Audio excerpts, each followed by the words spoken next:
उत्तर प्रदेश में टीकाकरण अभियान तेजी से हो रहा है। नोएडा में वैक्सीन लगवाने के लिए लंबी कतारें देखने को मिल रही हैं। यूपी के 11 जिलों में 18 साल से ऊपर वालों को आज से वैक्सीन लगनी शुरू हो गई है।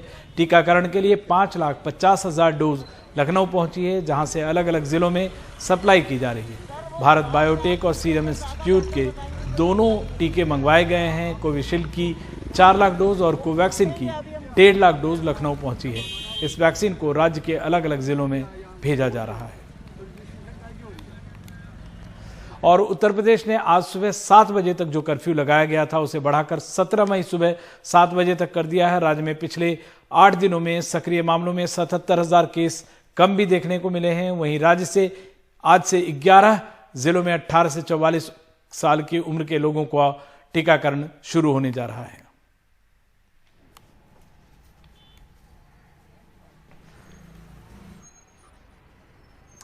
यूपी के बागपत जिले में पुलिस ने कफन चोरी करने वाले गिरोह के 7 लोगों को गिरफ्तार किया है।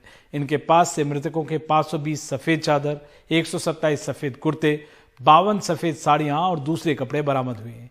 ये गिरोह मृतकों के कपड़े चुराने के बाद उन्हें धो प्रेस कर ग्वालियर की किसी कंपनी का लेबल लगाकर दोबारा बाजार में बेच देते थे। बड़ौद कस्बे के कुछ कपड़ा व्यापारी इन्हें एक दिन की चोरी का 300 रुपये मेहनताना भी देते रहे।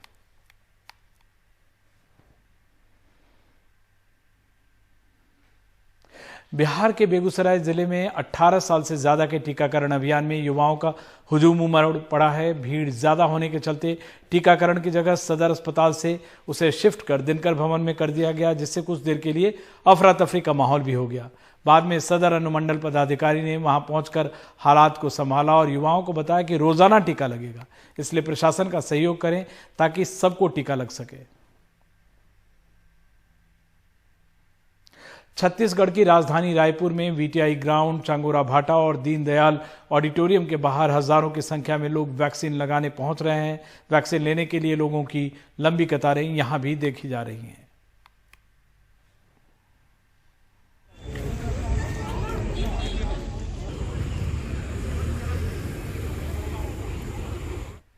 और पंजाब में ऑक्सीजन की मांग लगातार बढ़ रही है। महीने के पहले 8 दिनों में ऑक्सीजन की मांग 60 मीट्रिक टन तक पहुंच गई। एयरफोर्स ने कहा कि मौसम खराब होने की वजह से कुछ दिनों तक ऑक्सीजन की टैंकरों के ट्रांसपोर्ट में परेशानी आ सकती है। जरूरी साधन नहीं होने की वजह से पंजाब सरकार जो ऑक्सीजन जो उनको मिल रहा है, लेकिन वो उसका पूरा इस्तेमाल भी नहीं कर पा रही है।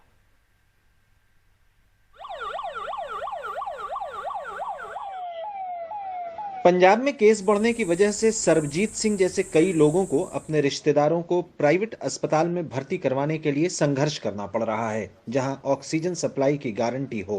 असल में देखा जाए तो ऑक्सीजन लेवल की इतनी शहर में कमी है, इसके ऊपर सरकार को, एडमिनिस्ट्रेशन को ध्यान देना चाहिए। हमारी किस्मत अच्छी थी कि हमें ऑक्सीजन वाला बेड मिल गया। मुझे नहीं पता कि हमारे बाद के कितने पेशेंट जिनको ऑक्सीजन की बेड की जरूरत होगी वो क्या इस हॉस्पिटल से भी वापस गए हैं या उनको मिला है। पिछले 2 हफ्ते में पंजाब में कोरोना मरीज बहुत ज्यादा बढ़े हैं, इसलिए ऑक्सीजन की मांग भी बढ़ रही है। 21 अप्रैल को राज्य के अस्पतालों में करीब 3,000 कोरोना मरीज भर्ती थे। 7 मई तक उनकी संख्या बढ़कर 10,000 से ऊपर हो गई। इस दौरान गंभीर रूप से बीमार कोरोना मरीज 23% बढ़े। 30 अप्रैल को ऑक्सीजन की खपत करीब 200 टन थी। एक हफ्ते में यह खपत बढ़कर 250 टन हो गई है। केंद्र की तरफ से पंजाब को कुल आवंटन 227 टन हुआ है। 227 टन के आवंटन के बावजूद पंजाब पूरा कोटा नहीं उठा पा रहा है। इसके पीछे वजह है संसाधनों की कमी। पंजाब को दूसरे राज्यों से मिलने वाले आवंटन को पूरी तरह लेने के लिए करीब 36 टैंकरों की जरूरत है। फिलहाल पंजाब के पास बोकारो, पानीपत और रुड़की से ऑक्सीजन लेने के लिए सिर्फ 18 टैंकर हैं। What we need immediately is allocation of 50 metric ton of oxygen in next 1-2 days and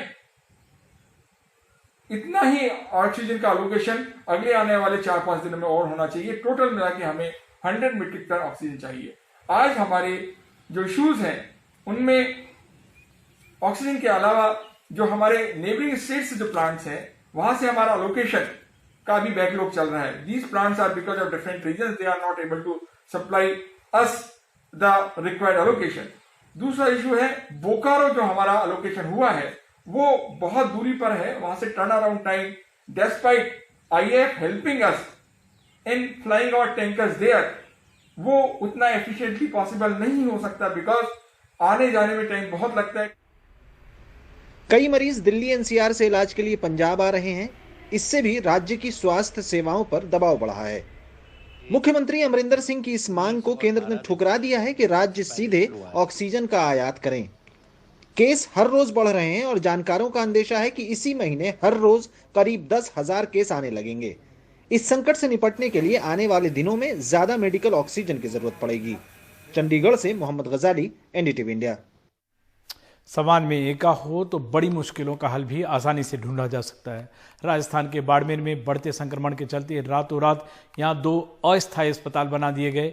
इन दोनों अस्पतालों में 32 ऑक्सीजन बेड हैं। खास बात यह है कि एक विधायक की पहल पर जन सहयोग से बने इन 2 अस्थायी अस्पतालों के लिए सरकार से एक भी पैसा नहीं लिया गया है। रेगिस्तान के बीच में रातों रात खड़े हुए हैं ये 2 कोविड सेंटर। बाड़मेर से कुछ किलोमीटर दूर भामाशाहों की मदद से यहां कंटेनर में कोविड सेंटर बन गए हैं। बायतू में 100 बेड का है, जिसमें 30 ऑक्सीजन युक्त हैं, और सांभरा में 25 बेड का है, जिनमें से 2 में ऑक्सीजन है। और इस पहल के पीछे हैं यहां से विधायक हरीश चौधरी। लेकिन वो कहते हैं जन सहयोग से ही ये बना है, सरकार से 1 रुपया भी नहीं लिया है। मैंने वहाँ के स्थानीय जनप्रतिनिधि से बात करी और सबने चर्चा करी। सरपंच साहिबा है, वहाँ के जिला परिषद के सदस्य है खैराज हुड्डा, तो बनाना चाहिए। उन्होंने हामी भरी। तमाम वहाँ स्थानीय लोगों ने मिलकर 24 घंटे के अंदर ये अस्पताल बनाया। 1 रुपया भी सरकारी खर्चा उसके ऊपर बनाते ना जब पूर्ण किया जब तक नहीं लगाया। अब उसको सरकारी तंत्र को हैंड ओवर कर दिया। राजस्थान के ग्रामीण इलाकों में कोविड तेजी से फैल रहा है। 41% केसेस अब ग्रामीण इलाकों से आ रहे हैं। ऐसे में दूर दराज इलाकों में चिकित्सा व्यवस्था पहुंचाना सरकार के लिए सबसे बड़ी चुनौती है। हमारे पास में 100 बेडेड का ये कोविड सेंटर है। 100 बेडेड के अंदर हमने स्टार्ट में 10 ऑक्सीजन सपोर्टेड बेड बनाए थे, लेकिन आज हमने बढ़ा के उसको 16 भी कर दिया है। हम कोशिश कर रहे हैं कि प्रॉपर जो क्वालिटी है वो भी मेंटेन रहे अच्छे से। और इसको बनाने के बाद में अभी 8-9 दिन है। आज 9 दिन के अंदर मुझे एक चीज़ समझ में आई कि जो पेशेंट्स बालोतरा बाड़मेर में भी नहीं झेल पा रहे थे, मतलब उनको जगह नहीं मिल पा रही, वो लोग भी आए। बंकर में बने इस अस्थायी अस्पताल में एयर कंडीशनिंग की सुविधा है। डॉक्टर्स के लिए रहने की भी व्यवस्था है। एक बंक हाउस है जो टोटल 40 बाई 40 फीट का है। पूरा प्रॉपर जो हॉस्पिटल का क्लिनिक होता है उसके अंदर डॉक्टर के रहने की भी सुविधा है। उसको देखने के लिए पूरा उसके सब जो सुविधा स्ट्रेचर वगैरह सब कुछ है वो सब उसके अंदर क्लिनिक के अंदर है। और पूरा एसी फैसिलिटी भी है अंदर। और उसके अलावा एक पेंट्री है जो वहाँ पर जितने भी हाउसकीपिंग वगैरह जो काम होगा उसके लिए, और एक एडमिशन कोई विजिटर वगैरह उनके लिए, और प्लस जो बेड है वहाँ पर जो लगे हुए सब उसके अंदर कंप्लीट सुख सुविधा है। उसके अंदर टॉयलेट, बाथरूम, एसी, पानी, सब सुविधा उसके अंदर, मतलब 4 स्टार कैटेगरी की सब सुविधा है। कोविड सेंटर में भर्ती मरीजों के लिए चाय नाश्ते से लेकर खाने की भी व्यवस्था की गई है। रेगिस्तान के बीच में ये कोविड सेंटर एक उदाहरण है कि जन सहयोग मिले तो इस मुश्किल घड़ी से निपटने के लिए सरकार को भी हौसला मिल सकता है। बाड़मेर से कन्हैया लाल के साथ जयपुर से हर्षा कुमारी सिंह, एनडीटीवी इंडिया।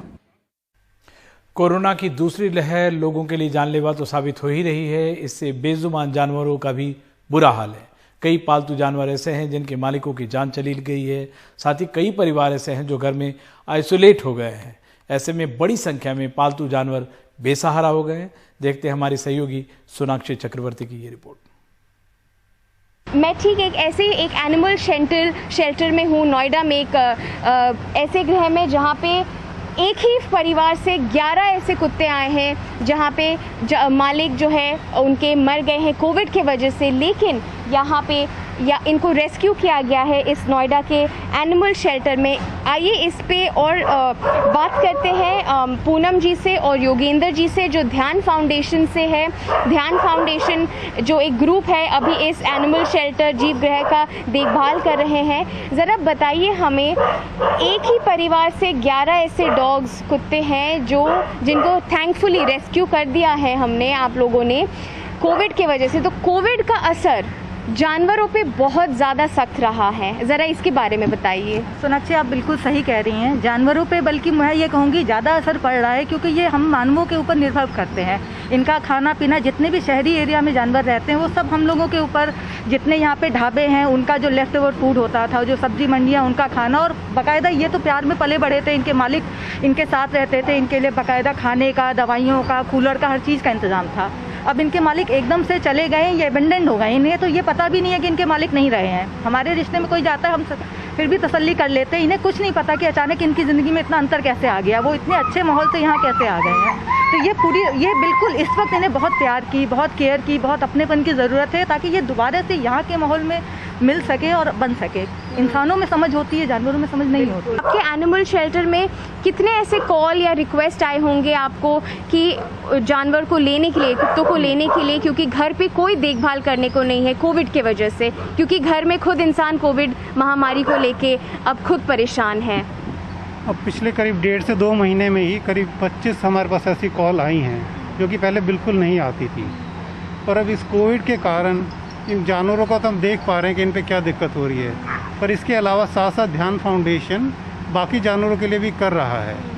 तो सिर्फ कुत्ते नहीं, बाकी सब जानवरों का भी चल रहा है। ऐसे बहुत सारे जीव ग्रह हैं, जो बहुत सारे एनिमल शेल्टर्स हैं जो अपना काम रिस्पॉन्सिबिलिटी निभा रहे हैं और ड्यूटी के तौर पे उनको रेस्क्यू भी कर रहे हैं, ताकि कोई तो उनका ध्यान रख सके। नोएडा में कैमरा पर्सन अशोक महाले के साथ सोनाक्षी चक्रवर्ती, एनडीटीवी के लिए। तो एक तरफ लोग ऐसे हैं जो बेजुबान जानवरों तक की फिक्र करते हैं, तो दूसरी तरफ ऐसे भी लोग हैं जो इंसानियत को शर्मसार करते हैं। उत्तर प्रदेश के शामली में एक हैरान करने वाली ऐसी घटना सामने आई है।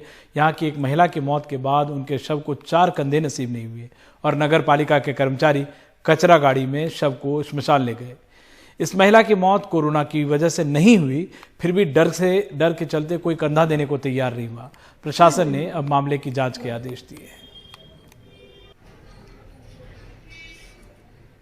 और इंदौर में जनता कर्फ्यू का पालन नहीं करने वाले 2000 से अधिक लोगों पर अब तक हो चुकी है कार्रवाई।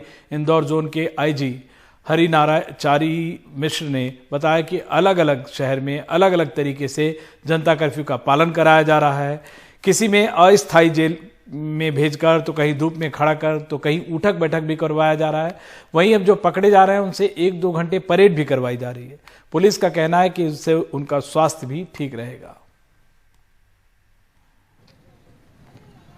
और आरजेडी सुप्रीमो लालू यादव ने लंबे समय के बाद पार्टी के विधायकों, सांसदों और अहम नेताओं के साथ वर्चुअल मीटिंग की। हालांकि लालू प्रसाद यादव की तबीयत ठीक नहीं थी और वो 3 मिनट ही मीटिंग में बोल पाए, फिर ऑक्सीजन का लेवल नीचे चला गया। लालू प्रसाद यादव ने नेताओं से कहा है कि वो जल्दी ठीक कर वापस उनके बीच आएंगे। लाख लोगों की मृत्यु हुई है। इस काम को शिमला में आज सुबह 6 बजे से पब्लिक ट्रांसपोर्ट पर रोक लगा दी गई। कोरोना के बढ़ते मामलों की वजह से ऐसा किया गया। हालांकि इस फैसले को देखते हुए अपने अपने घर पहुंचने के लिए बड़ी संख्या में लोग बस स्टैंड पर जमा हो गए। वहीं जो थोड़े बहुत सैलानी थे वो भी अपने घरों की तरफ लौटने नजर आए। उधर हरियाणा के रेवाड़ी में 13 कैदी जेल से भाग गए। ये जेल अभी बन ही रहा था, लेकिन कोरोना से पीड़ित कैदियों को यहां रखा गया था। जो कैदी फरार हुए हैं उन पर हत्या, लूट और डकैती जैसे आरोप है। पुलिस का कहना है कि फरार कैदियों को जल्द ही गिरफ्तार कर लिया जाएगा।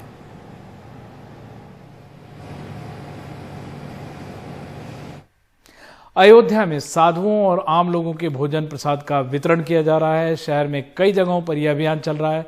यह अभियान श्री राम जन्मभूमि तीर्थ क्षेत्र ट्रस्ट द्वारा चलाया जा रहा है, जहां लोगों को भोजन मुहैया करवाया जा रहा है।